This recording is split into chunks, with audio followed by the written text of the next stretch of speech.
Good evening, everyone. It's Dr. Jen Kordonsky from Optimal Spine Chiropractic, and this evening's class is exercise, Where Do I Start?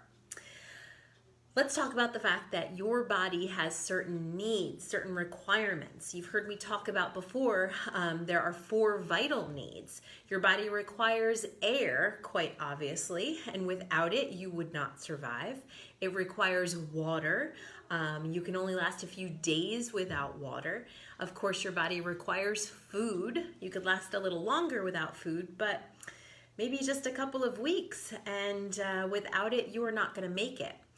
What we don't remember always is that our body's number one most vital need, where if we were to not have it, death would be instantaneous, is actually nerve supply. It's the electrical signaling between the brain and the body. So those are the 4 vital needs.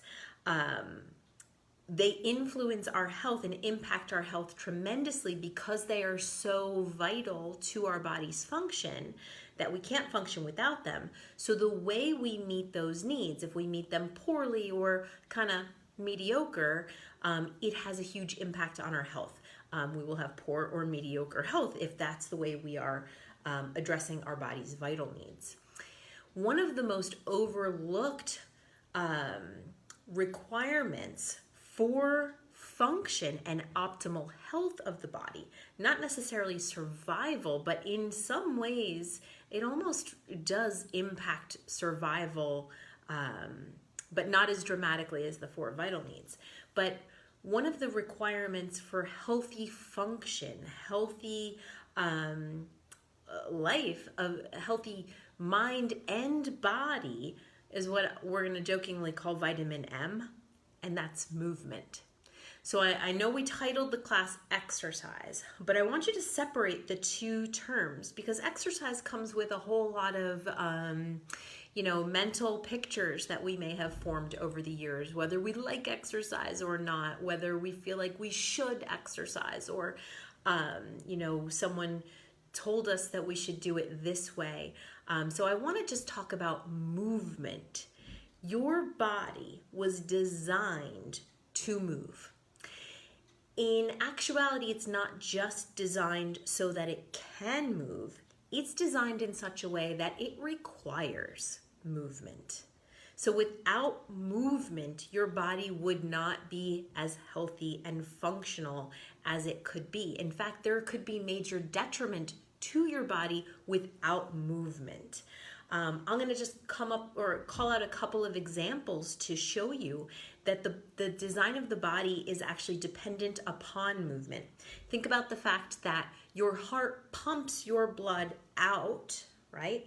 The huge muscle of the heart does a lot of work to get the blood out to the body. The walls of the arteries have muscles in them and they continue to pump the blood to all of your body parts, but the veins that return the blood back to the heart, return the blood so that it can get to the lungs to get oxygenated, those veins do not have muscles in them like the arteries. They cannot move the blood themselves, especially when we're going against gravity, getting blood to come up your legs. You have to facilitate the return of blood to the heart by the actual movement of the muscles, pumping that blood, squeezing it.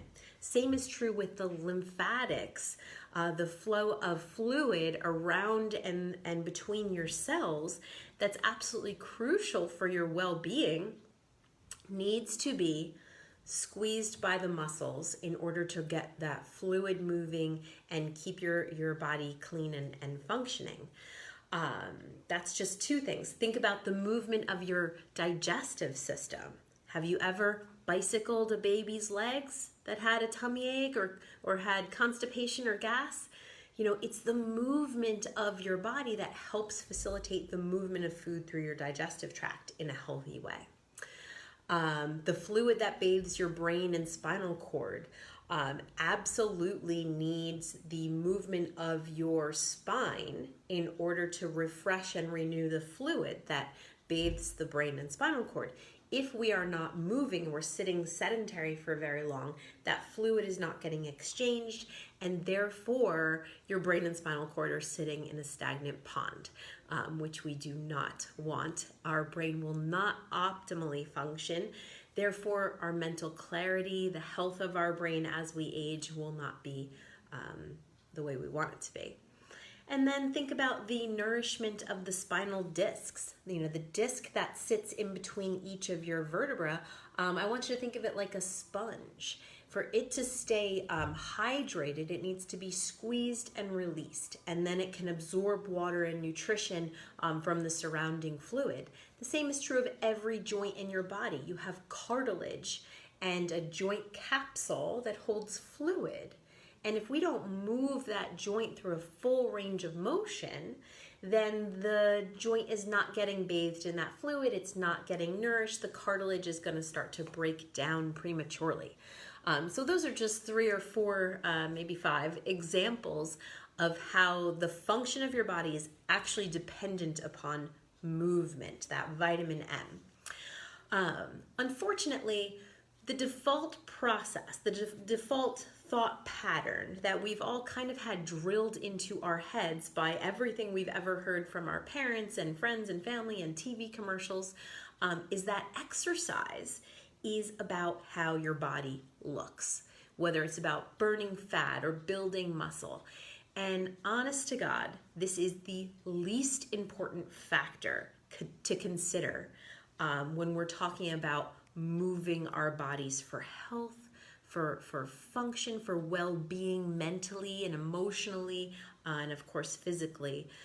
I can't de-emphasize that enough, that exercise for the way your body looks needs to be moved way down the totem pole. That makes exercise, number one, not fun.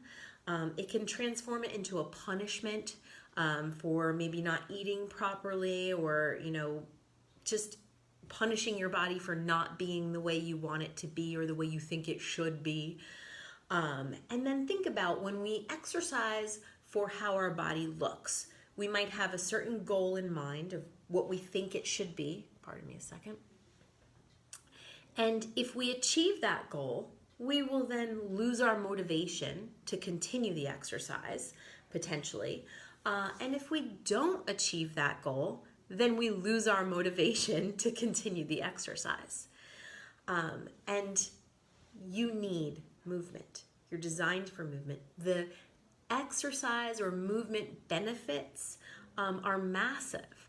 I love the expression that if the benefits of exercise, the benefits of movement could be put into a pill or into a prescription, everyone would be banging down the doors to get this medication, right? This pill, because wouldn't that be easy to get all the benefits? Just swallow the pill.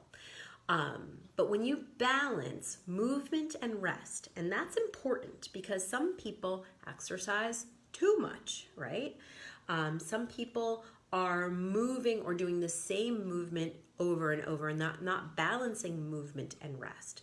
So that's important to consider. And we teach a whole class about sleep, but balancing movement and rest I want you to consider. But when they are in balance, in a healthy way, giving to your body what it needs, think about the benefits. Obviously, cardiovascular health, right?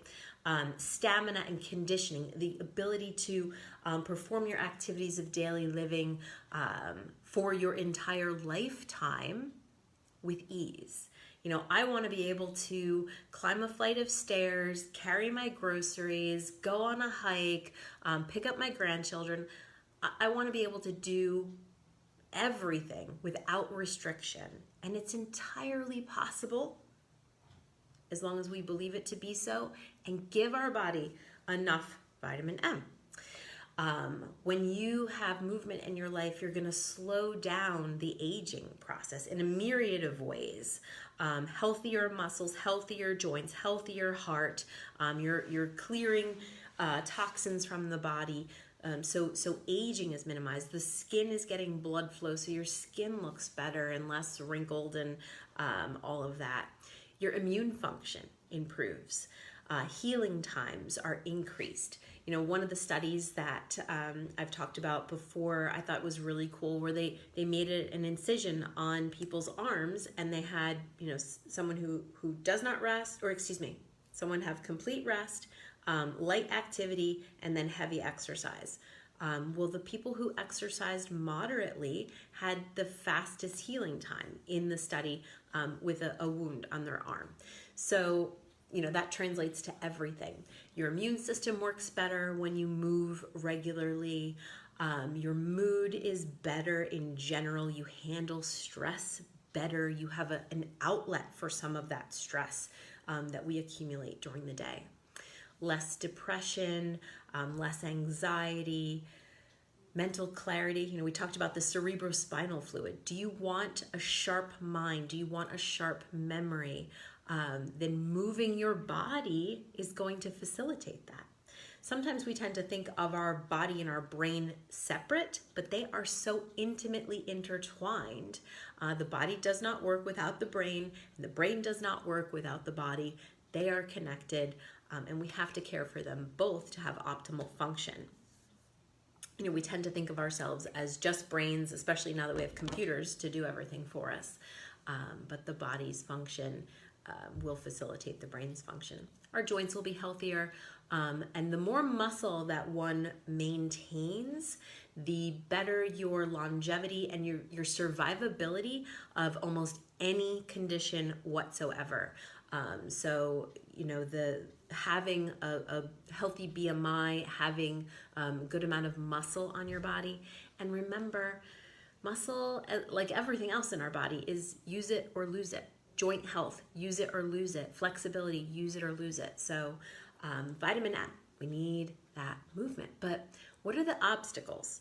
Well, first and foremost is that mental picture of what we think exercise is or should be, or what it's about. So I want you to start just shifting the thought process that movement is something that you can give to your body like a vitamin. So think vitamin M. I can give this to my body to nourish it. I can give it to my mental, emotional health to nourish myself.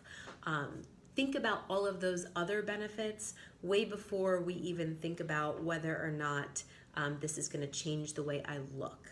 Okay, so it's the thought process. That's one of the obstacles that keeps us from really having a healthy relationship with movement. Then the biggest obstacle that most people would report is not having the time to exercise. And again, that is really about the way we think of things. We think that we need to do a certain number of minutes or hours of exercise, that a workout needs to be a certain thing, that, maybe we go to the gym, we put on our gym clothes, and I want you to realize that adding movement in any increment, in any way, shape, or form, is going to add benefit to your health, to your life. So any movement is better than no movement. And if we start by just looking at how can I add a little movement to my day, it doesn't have to be a formal workout. We don't have to put on any special gear or go to any special place to look for ways to add movement. The hardest thing is to create the habit, to create the desire, to create the, just I am a person who exercises. If that's not already who you are, I am a person who moves intentionally through the day to nourish my body. So we want to look for a way to create the habit. To me, one of the best ways is to make it a regular thing, a daily thing, that you would notice if you skipped a day brushing your teeth, right? You probably wouldn't want to skip too many days. It would be wonderful if we can get that way about moving, and to be like, oh man, I sat all day today. That just doesn't feel right. Just like that feeling of I haven't brushed, my teeth don't feel clean. My mouth doesn't feel clean. So you want to try to become a person who likes to move, who enjoys movement, and would feel lacking if they had a day without movement. So the best way I think to do that is to start with a challenge to yourself that you're going to intentionally move every single day. And that could be literally 30 seconds of movement to a minute or two. I think you should start with the stretches that we've prescribed to you. Pick one or all of them and say, every morning I'm going to, take at least 30 seconds to do one stretch, and then check the box. I have intentionally moved my body today. And if you do that every single day, there's no one who can't give 30 seconds. It could be at your desk. One of those stretches can be done anywhere. And then once that's the habit, the routine, now you can build on that. There may be days when you can do an hour-long workout. There may be days when you do a 2-minute, 5-minute, 10-minute, but there's intentionality behind it. There's consistency to it. Look for ways that you can just say, you know what? I have a few extra minutes. I'm going to take a lap around the block. What are things that you enjoy, activities you enjoy already? And tell yourself, I'm going to go work in the yard. That's something that brings me joy anyway. I'm intentionally moving and using my body. It's about kind of like making a mental shift to say, I'm a person who moves regularly. I'm a person who's nourishing my body in this way. There's a million ways to just start adding a little extra movement. Taking the stairs, the typical recommendations. What's it going to be for you is the question. Then another thing that holds people back, and the title of this class, where do I start? We might have it in our head that we need to exercise. And so what do I need to do? And we think I need to join a gym. I need to buy this exercise program because I don't know where to start. And then there's a tendency to feel frustrated by that. Jumping into big, a hour-long workout or a routine that you've never done before, or feeling like you need to take all of this time to prepare and get the stuff that you need, that can hold us back. So try things. Try them in small increments. The internet is an amazingly useful tool that we can use not to just sit and stare at a screen, but we can use it to connect with different ways to move our body. YouTube is a phenomenal resource for everything, every type of exercise. You can look up yoga routines, body weight exercises. There's a great website that I'll refer you to called HasFit, HASFit.com. And they have everything from seated chair exercises, if you can't get out of the chair, to, high intensity interval training, body weight routines. And if you are really good at those, then you can add weight to it. I love their website. And you can set the increment of time that you would like to, do a workout. I use an app called Down Dog. So they have yoga routines. Down Dog is a yoga position, but they also have body weight exercises. And I customize, I have 5 minutes today or I have 25 minutes today. And what body parts, or, just mix it up. I like a workout that changes every single time. That's fun for me. I enjoy, that sort of thing, challenging my muscles. But start with trying little increments of things. If you've never done yoga before, don't, buy $100 yoga class package. Just try a little YouTube video and do little bits and pieces and experiment with it. And ask yourself and your body, is this fun for me? Does this feel good? We do want to get to a point where we're challenging ourselves, right? A great cardiovascular workout will mean that your heart is pumping and you're breathing hard, but it should still feel good and not feel like pain and punishment, right? A great strength workout will feel hard, that you're, doing something that's difficult, but it feels good. So ask your body what's fun, try little bits and pieces of things. The key really in where you start is small. Start small. If you are not already in a groove of intentional movement on a regular basis, then just start small with the habit and build on it from there. That's the key to success, because when we try to make big radical changes or overcommit ourselves, then the tendency is to get exhausted, frustrated, whatever it is, and we quit. The key to real lasting change is small, consistent, over time. And that's how real life changes are made. We see it in chiropractic every day. People who stay the course with one adjustment after the next, after the next, after the next. When we look back, it's unbelievable, the changes, but they're small, they're incremental, and it may not feel like a big deal each time. But the expression, like, how do you eat an elephant? It's one bite at a time. So that's the key to exercise. Where do I start? Is start small. Start with shifting your focus, thinking about exercise in a different way. All the myriad of benefits, knowing that it's an absolute requirement of your body to move. And I want you to have a fabulous, healthy, vital life. Vitamin M is one of the most essential keys beyond the 4 vital needs that, are absolute requirements, with no getting out of it. So check out that website, hasfit.com. Ask for help. We are here to guide you. If we need to set up time to chat on the phone, if we can't do it while we're in the office, we'll absolutely do that for you. But your body wants to move, so get it out there and get it moving. Thank you so much for being here and being part of taking care of yourself differently. So have a great night, and we'll see you soon.